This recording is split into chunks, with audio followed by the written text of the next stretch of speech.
Assalamualaikum warahmatullahi wabarakatuh. Apa kabar teman-teman semuanya? Semoga kalian semuanya diberikan kesehatan dan tetap semangat dalam belajar. Untuk pertemuan ini kita sudah masuk ke pertemuan ke-13 ya. Jadi untuk pertemuan ke-13 ini Ibu mau menyampaikan subbab materi indeks harga yang ada di bab 4. Sebelum Ibu menyampaikan materi, Ibu akan sampaikan dulu yaitu mengenai kompetensi dasarnya. Nah, kompetensi dasar ini yaitu 3.4, menganalisis indeks harga dan inflasi. Kemudian ada 4.4 yaitu menyajikan hasil analisis indeks harga dan inflasi. Itu kompetensi dasarnya. Kemudian apa tujuan pembelajarannya? Nah, tujuan pembelajaran di situ ada 2. Diharapkan siswa mampu menganalisis indeks harga. Berikutnya, diharapkan siswa mampu menyajikan hasil analisis indeks harga untuk dipakai dalam kehidupan sehari-hari dengan teliti dan cermat. Nah, di sini kita masuk mengenai pengertian dari indeks harga. Apa itu indeks harga? Indeks harga itu adalah perbandingan perubahan harga tahun tertentu atau given year dengan tahun dasar atau base year. Nah, itu pengertian dari indeks harga. Jadi kita nanti dapat membandingkan ya atau menghitung apakah ada perubahan harga naik atau turun dari tahun sebelumnya.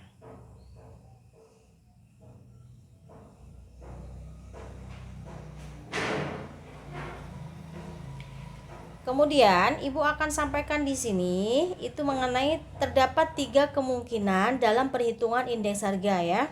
Yang pertama, jika indeks harganya lebih besar dari 100, berarti harga yang mengalami kenaikan ya, terjadi inflasi. Yang kedua, jika indeks harganya kurang dari 100, maka harga mengalami penurunan. Ini terjadi deflasi. Dan yang terakhir, jika indeks harga itu sama dengan 100, berarti harga itu tetap tidak naik dan tidak turun. Nah, di bawah Ibu sampaikan contoh, itu tahun 2014 ya, harganya barang sebesar 8.000 per kilo. Kemudian tahun 2015 naik menjadi 10.000 per kilo. Maka di situ disuruh menghitung indeks harga tahun 2015. Maka kalian dapat menghitung dengan cara harga tahun 2015 yaitu 10.000 dibagi dengan harga tahun 2014 yaitu sebesar 8.000 dikalikan 100, maka itu akan mendapat sebesar 125. Jadi kesimpulannya pada tahun 2015 maka akan mengalami kenaikan sebesar berapa? 25%. Asalnya dari mana? Berarti 125 dikurangin dengan 100. Nah, ini hasilnya 25. Tuh ya. Berikutnya. Nah, apa itu ciri-ciri indeks harga? Yang pertama, indeks harga sebagai standar perbandingan harga dari waktu ke waktu. Yang kedua, penetapan indeks harga didasarkan pada data yang relevan. Yang ketiga, indeks harga ditetapkan oleh sampel bukan populasi. Yang keempat, indeks harga dihitung berdasarkan waktu yang kondisi ekonominya stabil. Terakhir, perhitungan indeks harga dilakukan dengan cara membagi harga tahun yang akan dihitung indeksnya dengan harga tahun dasar dikali dengan 100%. Itu ciri-cirinya. Berikutnya di situ ada jenis-jenis indeks harga. Ada 3. Yang pertama, indeks harga konsumen atau IHK. Apa itu? Yaitu indeks harga yang mengukur rata-rata dari barang jasa yang dikonsumsi oleh rumah tangga. Jadi maksudnya barang-barang kebutuhan sehari-hari yang dikonsumsi dalam lingkup rumah tangga ya, atau konsumen. Yang kedua itu adalah indeks harga perdagangan besar atau IHPB. yaitu merupakan angka indeks harga yang menunjukkan perubahan pada harga pembelian barang oleh para pedagang besar. Ini biasanya itu adalah dalam bentuk grosir kayak gitu ya. Contohnya misalkan di situ ada perdagangan grosir itu seperti mungkin perikanan, pertambangan. Nah, itu masuk ke perdagangan besar ini.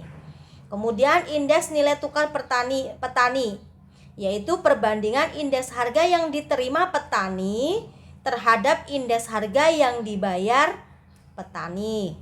Itu jenis-jenisnya. Berikutnya, kita belajar mengenai metode indeks harga. Yang pertama yaitu metode indeks perhitungan harga tidak tertimbang. Apa itu rumusnya? Ya, di situ ada rumus indeks harga tidak tertimbang sederhana. Ya, rumusnya apa? Sigma PN berarti jumlah dari harga N itu berarti adalah tahun tertentu atau mungkin sekarang tahun 2021 dibagi dengan jumlah P0 ya. P0 itu berarti P-nya adalah tahun sebelumnya ya, atau tahun bisa 2019, bisa 2020, itu adalah tahun dasar ini.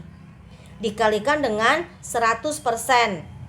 Nah, itu indeks harga tidak tertimbang sederhana. Itu ya, itu yang pertama ya. Jadi metode pertama adalah metode perhitungan indeks harga tidak tertimbang. Ini yang pertama. Berikutnya. Nah, Ibu kasih contoh di situ penerapan dari rumus indeks harga tidak tertimbang tadi. Di tabel itu ada jenis barang, yaitu ada tas, sepatu, pakaian. Harga tahun 2009 atau P0 dan harga tahun 2010 atau PN. Nah, pada saat tas itu tahun 2009 harganya 150, tahun 2010 mengalami kenaikan menjadi 200. Begitu juga seterusnya ya, baik sepatu maupun pakaian. Nah, dari di sini ya, dari harga tahun 2009 dan tahun 2010 ya, kita cari jumlahnya. Sigma itu penjumlahan dari di atas ini. Dijumlahkan hasilnya sebesar 450.000.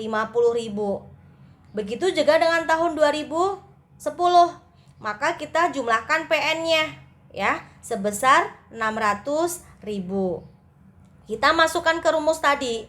Berarti sigma PN adalah sebesar 600.000 dibagi dengan sigma P0 sebesar 400.000 dikali 100%. Nah, ini sebesar ini. Nah, kalau disimpulkan, ini mengalami kenaikan atau penurunan? Mengalami kenaikan. Bagaimana kok bisa tahu kenaikan? Ya, ini kan lebih dari 100, berarti 133,33 dikurangi dengan 100. Maka kurang lebih mengalami kenaikan 33,33%. Nah, cara menganalisisnya seperti itu ya. Jadi kalau lebih dari 100 berarti mengalami kenaikan. Kalau kurang dari 100 berarti mengalami penurunan. Itu ya. Berikutnya.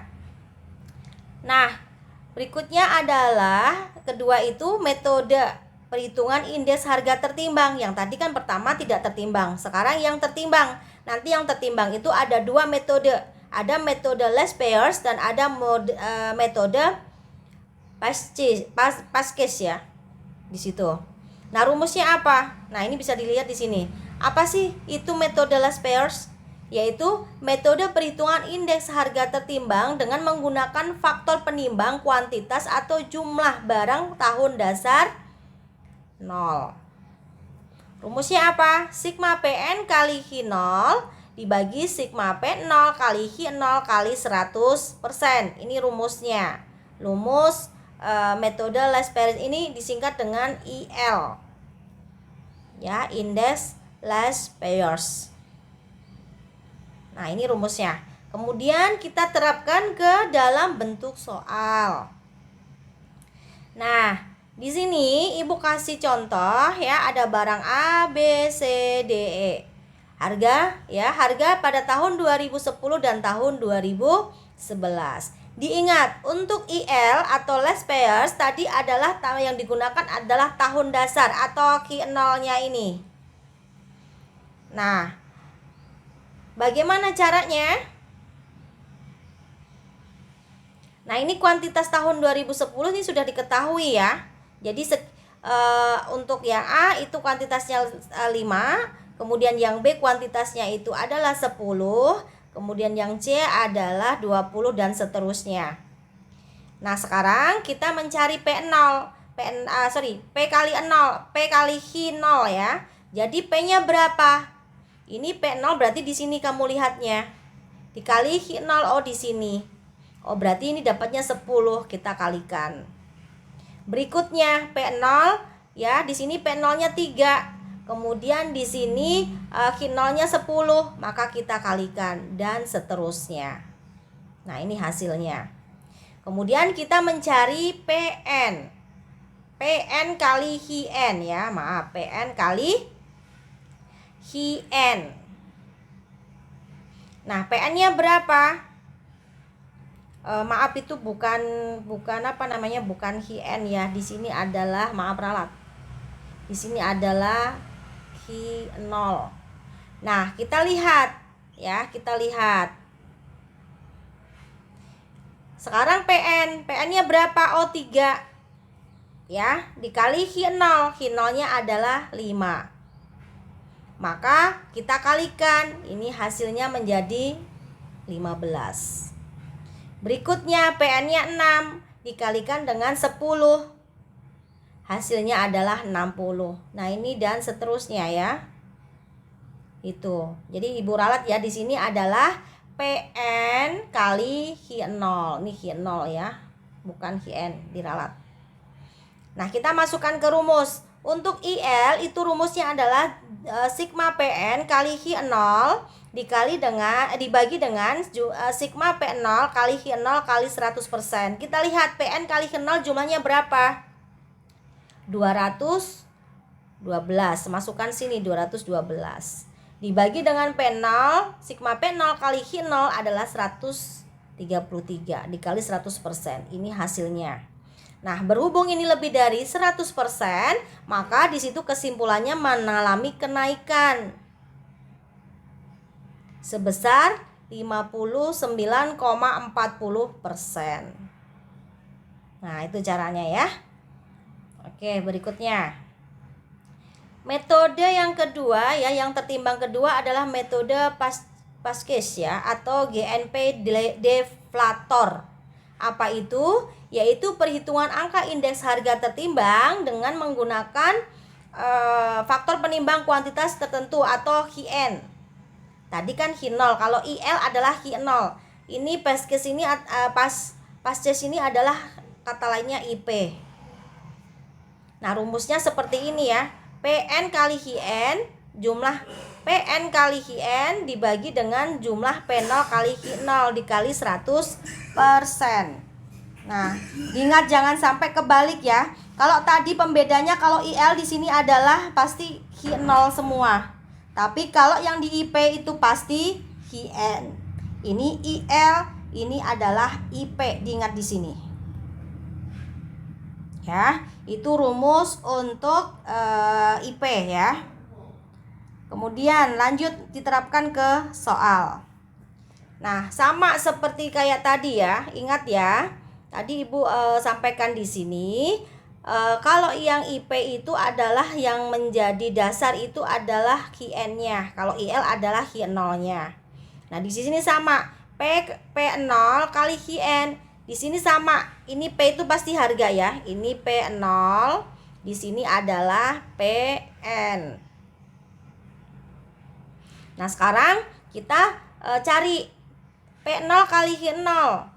Berarti di sini 2 kali dengan 10, hasilnya 20. Kemudian di sini P0-nya itu 3 dikali dengan Hi-N-nya 10, maka hasilnya 30 dan seterusnya. Sekarang kolom berikut terakhir yaitu PN kali Hi-N. Di sini PN-nya. Ini PN ya. Berarti PN dikali dengan Hi-N. Berarti nanti 3 kalikan dengan 10 ya. Maka hasilnya adalah 30. 6 kalikan 10 hasilnya adalah 60 dan seterusnya.